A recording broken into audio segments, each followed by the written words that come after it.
계속해서 로마서 8장 1절을 봅니다. 그러므로 이제 그리스도 예수 안에 있는 자에게는 결코 정죄함이 없나니 이는 그리스도 예수 안에 있는 생명의 성령의 법이 죄와 사망의 법에서 너를 해방하였습니다.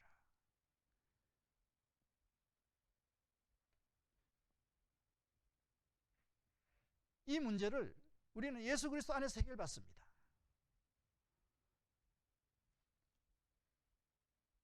죄와 사망의 법에서 벗어나지 못하는 우리를 바로 생명의 성령의 법이 우리를 해방시켜 주신다는 것을 말씀하십니다.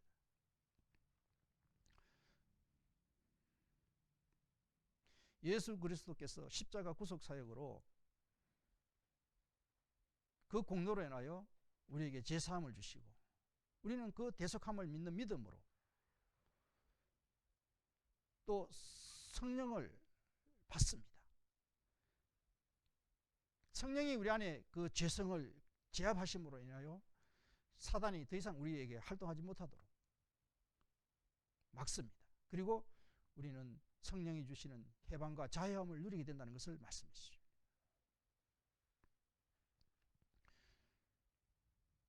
여기서 우리가 예수 그리스도 안에 있는 자다 이렇게 말씀하시는데 우리는 어떻게 예수 그리스도 안에 있는 자가 될 수 있습니까? 그것은 오직 믿음으로 예수 그리스도 십자가 보혈의 공로를 믿는 믿음으로 또 구속받음을 받는 믿음으로 우리에게 베푸신 주님의 크신 은혜를 믿음으로 주님 안에 거합니다. 주님을 나의 주로 영접하는 자, 주님을 나의 주로 영접하는 그 믿음으로 주님 안에 거하게 됩니다. 그래서 주님 안에서 철저한 자기 부인으로 성령을 의지할 때, 또 성령을 의지하면서 주님을 따라갈 때 그 길이 바로 우리가 우리 안에 있는 죄성을 극복하고 이기는 길이라는 것을 우리에게 가르쳐 주십니다. 8번째 우리에게 주시는 메시지입니다. 항상 새로운 기회를 주시는 하나님을 알게 하십니다. 이스라엘 백성들은 시내산에서 하나님과 언약을 체결하고 하나님 백성이 되었습니다. 그러나 그 이후에 수없이 하나님을 배신했습니다. 그리고 마침내 가데스 바네아 사건으로 1세대 전체가 9세대 전체가 저주를 받아서 강야에서 다 죽었습니다. 그것은 하나님 주신 축복의 기회를 스스로 상실한 것이었습니다. 민수기 26장을 봅니다. 64절 말씀. 모세와 제사장 아론이 시내 광야에서 계수한 이스라엘 자손은 한 사람도 들지 못하였으니 이는 여호와께서 그들에게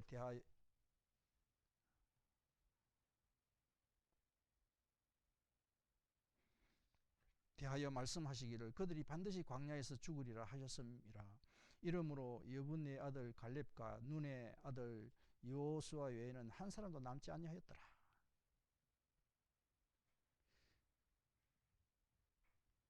이 차 군대 개수 사건을 통해서 9세대 성인들이 다 죽었다는 것을 확인합니다.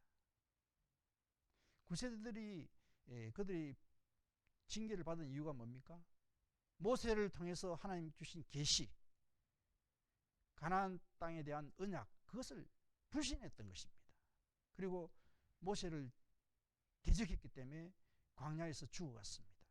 이 사실은 예수 그리스도 구원의 언약, 그것을 불신하는 자는 세상 욕심 가운데 살다가 결국은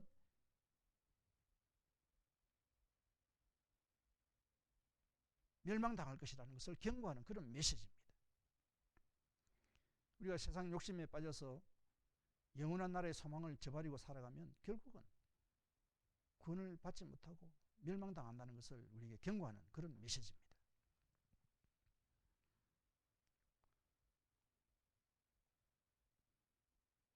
그런데 놀라운 사실입니다. 이렇게 9세대들이 자기의 죄에 대한 책임을 지고 멸망을 당하였으나 하나님께서는 이스라엘 민족의 그 하나님의 백성, 그 지위만은 그대로 유지하게 하십니다.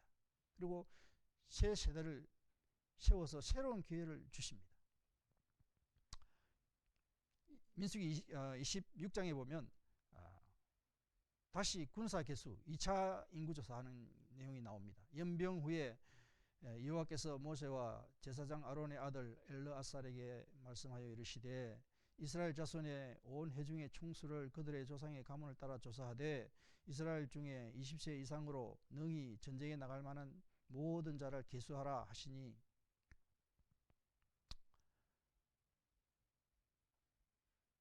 모압 평지에서 다시 제2차 군대 개수를 실시합니다. 9세대가 다 죽고 새로운 세대가 세워졌다는 것을 확인합니다. 실제 1차 개수 때 그 이스라엘에 개수된 자의 수는 60만 3,550명이었습니다. 근데 2차 개수 때 개수된 자는 60만 1,730명, 약 한 1,820명 정도 감소가 되었습니다. 여호수아 갈렙 외에는 모두 다 죽었습니다. 짧은 40년 기간을 감안하면 이 사실 자체도 기적적인 일입니다. 이렇게 하나님께서는 그들이 비록 범죄했으나 새로운 기회를 주십니다. 새로운 기회도 첫 번째 기회도 마찬가지지만은 새로운 기회도 하나님의 전적인 자비로우심으로 주어진 것입니다. 그러나 그 기회를 활용하는 것은 그 출애굽 2세대들의 책임이었습니다. 이러한 사실은 우리에게도 적용됩니다. 우리는 참 약하고 또 무지합니다. 또 거기다가 완악합니다. 그래서 자꾸 실패하고 또 그 실패가 되풀이 됩니다. 그러나 하나님께서는 포기하지 아니하시고 용서하시고 또 우리들에게도 새로운 은혜를, 기회를 항상 주십니다. 이 은혜의 기회를 주실 때 그 기회를 선용하는 것이 바로 우리의 책임이 된다는 것을 말씀해 주십니다. 기회를 주실 때 그것을 선용해서 바로 쓰는 것, 그것이 우리의 책임이라는 것입니다. 9번째 메시지입니다. 하나님의 백성과 전쟁, 그리고 전쟁에 대한 승리에 대한 확신을 갖게 해주십니다. 이 세상은 사단이 왕노릇하고 있는 영역입니다. 이 세상에서 하나님의 백성으로 살아가고 있다는 것, 그것은 이 사단과의 싸움이 끝없이 지속되고 있다는 것을 알려줍니다. 이스라엘 백성들이 가나안 땅을 향해 나아가면서 숱한 전쟁을 치릅니다.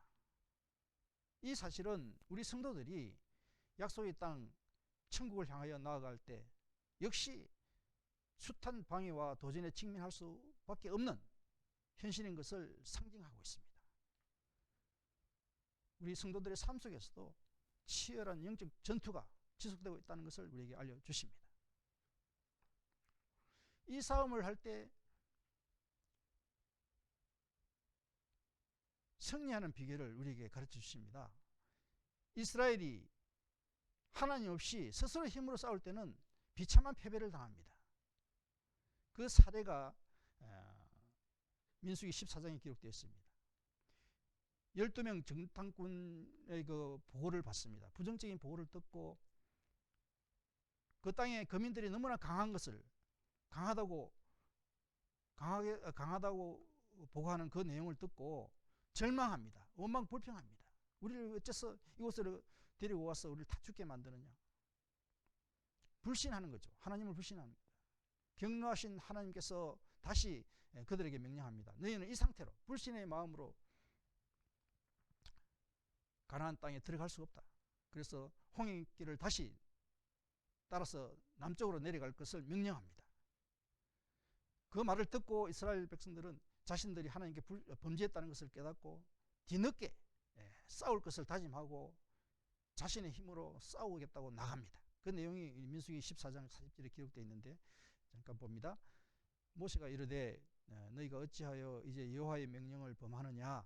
이것은 하나님께서 홍해길을 따라 남쪽으로 내려가라고 명령했는데 그러지 않고 지키지 않는다는 말씀이죠. 이 일이 형통하지 못하리라. 여호와께서 너희 중에 계시지 아니하니 올라가지 말라. 너희 대적 앞에서 피할까 하노라. 아말렉인과 가나안인이 너희 앞에 있으니 너희가 그 칼에 망하리라.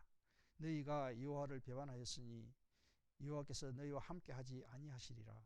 하나 그들이 그래도 산 꼭대기로 올라갔고 여호와의 언약 궤와 모세는 진영을 떠나지 아니하였더라. 아말렉인과 산간지대에 거주하는 가나안이 내려와 그들을 무찌르고 호르마까지 이르렀더라. 이스라엘이 자기의 힘으로 싸움이 임했을 때 패배하는 내용을 기록하고 있습니다. 여기서 보면 그래도 산꼭대기로 올라갔고 이렇게 표현하고 있는데, 이 그래도 라는 말 속에 참 하나님의 말을 무시하고 우리 인간의 의지와 고집을 내세우는 그런 인간의 모습이 드러나고 있습니다. 그러나 우리가 인간의 의지와 고집을 내세우면 하나님의 진노를 더하게 하십니다. 하나님이 함께하지 아니하십니다. 그러나 승리하는 전투는 하나님의 뜻에 따라 하나님의 보호하심을 앞세우고 나갈 때는 언제나 승리를 했습니다. 가나안 원주민의 습격을 받고 동족이 포로로 잡혀간 그런 피해를 입은 사건이 있었습니다. 그때 이스라엘은 하나님께 간구했습니다. 21장에 보면 1절 말씀, 네겝에 거주하는 가나안 사람 곧 아라스의 왕이 이스라엘이 아다람 길로 온다 함을 듣고 이스라엘 쳐서 그중 몇 사람을 사로잡은지라. 이스라엘이 여호와께 서원하여 이르되 주께서 만일 이 백성을 내 손에 넘기시면 내가 그들의 성읍을 다 멸하리이다. 여호와께서 이스라엘의 목소리를 들으시고 가나안 사람을 그들의 손에 넘기심에 그들과 그들의 성읍을 다 멸하니라. 그러므로 그곳 이름을 호르마라 하였더라. 이 내용뿐 아니라 이어서도 아모리 왕 시혼, 바산 왕 옥, 그리고 미디안의 다섯 왕까지도 모든 싸움에서 이스라엘이 승리합니다. 승리의 비결은 다른 것이 아닙니다. 하나님이 함께 하시고 하나님의 뜻에 따라서 그 싸움에 나갔을 때는 다 승리하는 것입니다. 이 말씀 통해서 우리에게도 교훈을 주십니다. 우리 성도들은 영적인 싸움이 좀 피할 수가 없습니다. 그 영적인 싸움에서 승리하는 비법과 확신을 깨닫게 해주십니다. 그것은 다른 것이 아니고 능력의 근원이신 하나님을 전적으로 신뢰하고 의지하는 것입니다. 그럴 때 전쟁에서 승리하는 것입니다. 하나님을 전적으로 신뢰하고 의지하는 것은 하나님께 묻고 또 하나님의 인도하심을 따르는 것입니다. 우리 인류 구원의 완성에 대해서도 마찬가지 원리가 적용됩니다. 우리 인간 자신을 보면 내가 구원을 받았지만 그 구원의 완성을 향해 나아가는 그 길은 암담합니다. 참 좌절할 수밖에 없는 그런 모습입니다. 그러나 우리가 하나님을 신뢰할 때는 무한한 가능성과 기쁨을 맛보게 되는 것입니다. 하나님께서는 예수 그리스도 십자가 대속 사건으로 우리를 구원하십니다. 그리고 또 우리에게 성령을 주셔서 더 이상 죄에 지배당하지 않도록 성령님 우리 안에 내주하시면서 우리를 인도하셔서 구원의 완성으로 이끌고 가십니다. 이런 하나님을 우리는 전적으로 신뢰할 수가 있습니다. 10번째 메시지입니다. 나그네로 광야길을 가는 성도의 여정을 보여줍니다.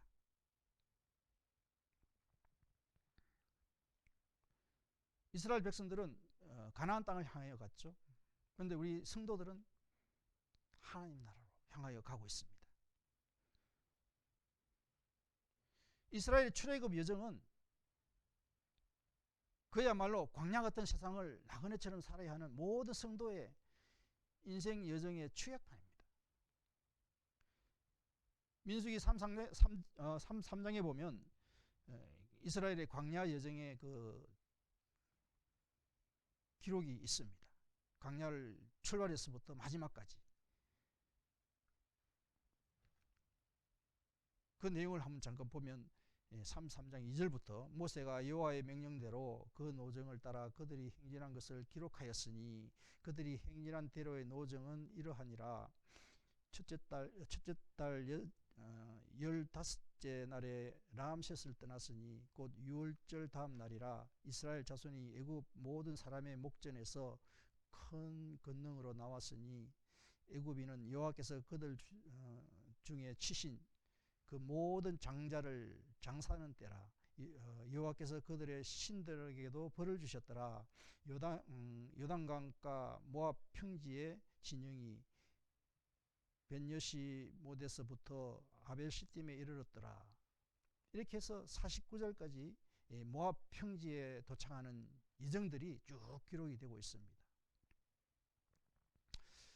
이스라엘 백성들은 이 여정을 통해서 참 길도 없는 황량한 땅을 지나갔습니다.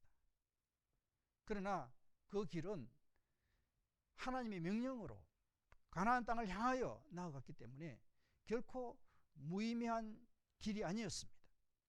그야말로 본향을 찾아가는 순례길이었다는 것을 말씀합니다. 우리 주님께서도 성도들에게 말씀하시죠. 마태복음 6장 33절에 보면 그런즉 너희는 먼저 그의 나라와 그의 의를 구하라. 그리하면 이 모든 것을 너희에게 더하시리라. 우리 성도들도 마찬가지입니다. 우리의 궁극적인 목표는 천국이죠. 하나님 나라입니다. 그 천국을 기억하고 구해야 합니다.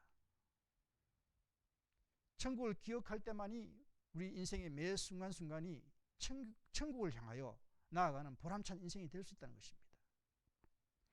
우리는 주님의 명령에 따라서 먼저 그 나라와 그 의를 구해야 합니다. 그럴 때 우리는 보람찬 인생이 된다는 것입니다. 그 나라는 하나님 나라입니다. 하나님 나라는 하나님의 통치가 이루어지는 곳입니다. 마태복음 12장 28절에 주님께서 하나님 나라에 대해서 설명하십니다. 내가 성령을 힘입어 귀신을 쫓아내는 것이면 하나님의 나라가 너희에게 임하였다. 이렇게 말씀하십니다. 성령의 능력으로 귀신을 쫓아낼 때 하나님 나라가 임하였다. 이 말씀은 하나님 나라는 성령으로 다스림을 받는 곳이다. 이 말씀이죠. 우리는 이 광야 같은 세상에 살고 있습니다. 현재 순간순간 하나님의 나라, 하나님의 통치가 이루어지는 나라를 이루어 나가도록 명령을 받았습니다. 그렇게 하기 위해서는 반드시 성령의 인도하심을 받아야 합니다. 그럴 때 하나님의 나라가 이루어지는 것이고 완성으로 나아갈 수 있습니다.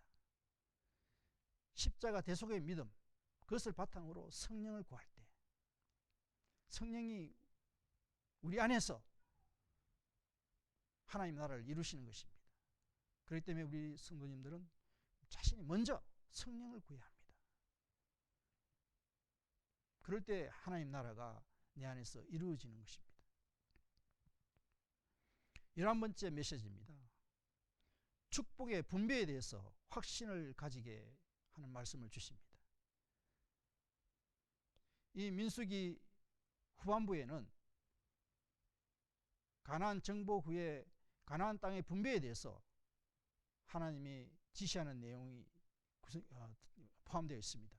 민수기 26장에서부터 보면 여호와께서 모세에게 말씀하여 이르시되 이 명수대로 땅을 나누어 기업을 삼게 하라. 수가 많은 자에게는 기업을 많이 줄 것이요 수가 적은 자에게는 기업을 적게 줄 것이니 그들이 계수된 수대로 각기 기업을 주되 오직 그 땅을 제비 뽑아 나누어 그들의 조상의 지파의 이름을 따라 얻게 할지니라. 그 다소를 막론하고 그들의 기업을 제비 뽑아 나눌지니라. 하나님의 명령으로 가나안 땅의 분배에 대해서 방법을 알려주고 있습니다. 이 시점에서 가나안 땅 정복이 현실적으로 이루어지지 않았습니다. 그러나 하나님께서는 그것을 당연한 사실로 간주하고 제비 뽑아서 기업을 나누라 이렇게 말씀하십니다. 그리고 그 분배하는 과정에 보면 기업 분배에 대해서 사례별로 새로운 규례를 세우고 있습니다. 26장 1절에 보면 요셉의 아들 므낫셋 종족들에게 므낫셋의 현손 마길의 증손 길르앗의 손자 헤벨의 아들 슬로봇하드의 딸들이 찾아왔으니 모세에게 슬로봇하드의 딸들이 찾아왔다 이렇게 기록하고 있습니다. 그들의 집안에는 아들이 없었습니다. 그런데 그 딸들이 모세에게 찾아와서 우리에게도 기업을 분배해달라고 요청합니다. 그 요청에 대해서 민수기 27장 6절에 보면 하나님께서 말씀하십니다. 여호와께서 모세에게 말씀하여 이르시되 슬로브핫 딸들의 말이 옳다. 너는 반드시 그들의 아버지의 형제 중에서 그들에게 기업을 주어 받게 하되 그들의 아버지의 기업을 그들에게 돌릴지니라. 너는 이스라엘 자손에게 말하여 이르기를 사람이 죽고 아들이 없으면 그의 기업을 그의 딸에게 돌릴 것이요 딸도 없으면 그의 기업을 그의 형제에게 줄 것이요 형제도 없으면 그의 기업을 그의 아버지의 형제에게 줄 것이요 그의 아버지의 형제도 없으면 그의 기업을 가장 가까운 친족에 주어 받게 할지니라 하고 나 여호와가 너 모세에게 명령한 대로 이스라엘 자손에게 판결의 규례가 되게 할지니라. 이렇게 이스라엘 회중에 속한 모든 자에게 아들이 없는 집안의 딸들에게도 공평하게 기업이 분배되어야 한다는 것을 거듭거듭 강조하고 있습니다. 이 모든 것이 하나님의 절차대로 공정하게 이루어지도록 규례를 세우고 있습니다. 그리고 또 기업 분배에 있어서 레위인들의 삶을 보장하고 있습니다. 민수기 26장에 보면 5절부터 기록되어 있는 내용들인데 중간에서 그 내용을 확인합니다. 여호와께서 또 아론에게 이르시되 보라 내가 내 거제물 곧 이스라엘 자손이 거룩하게 한 모든 헌물을 내가 주관하게 하고 내가 기름 부음을 받았으므로 말미암아 그것을 너와 내 아들들에게 영구한 몫의 음식으로 주노라. 지수성물 중에 불사르지 아니한 것은 내 것이라. 그들이 내게 드리는 모든 헌물에 모든 소제와 속죄제와 속건제물은 다 지극히 거룩한즉 너와 내 아들들에게 돌릴리니 지극히 거룩하게 여김으로 먹으라. 이는 내게 성물인즉 남자들이 다 먹을지니라. 내게 돌릴 것은 이것이니 곧 이스라엘 자손이 드리는 거제물과 모든 요제물이라. 내가 그것을 너와 내 자손에게 영구한 몫의 음식으로 주었은즉 내 집에 정결한 자마다 먹을 것이니라. 그들이 여호와께 드리는 첫 소산 곧 제일 좋은 기름과 제일 좋은 포도주와 곡식을 내게 주었은즉 그들이 여호와께 드리는 그 땅에 처음 익은 모든 열매는 내 것이니 내 집에서 정결한 자마다 먹을 것이라. 이스라엘 중에서 특별히 드린 모든 것은 내 것이 되리라. 하나님께서는 성소의 성막의 직임을 감당하는 레위인들에게 그들의 삶을 보장하기 위해서 또 말씀하십니다. 그들은 다른 지파들처럼 땅을 분배받지 못했습니다. 그러나 각 지파의 땅 중에서 또 일부를 그들에게 레위인들에게 분배받도록 했습니다. 그리고 오늘 방금 말씀처럼 성전에서 나오는 것을 그들에게 먹도록 하십니다. 이렇게 하나님께서는 하나님께 헌신하는 자에 대해서는 반드시 그 삶을 보장하신다는 것을 보여주십니다. 이 가나안 땅 분배에 관련한 모든 규례와 하나님의 지시, 말씀들은 우리 성도들에게도 주시는 약속의 말씀입니다. 우리가 장착할 그 천국의 축복이 우리 모두에게 공평하게 그리고 분명하게 분배될 것이라는 그런 희망과 확신을 선명하게 보여주고 있습니다. 이상으로서 민수기 강의를 마치도록 하겠습니다.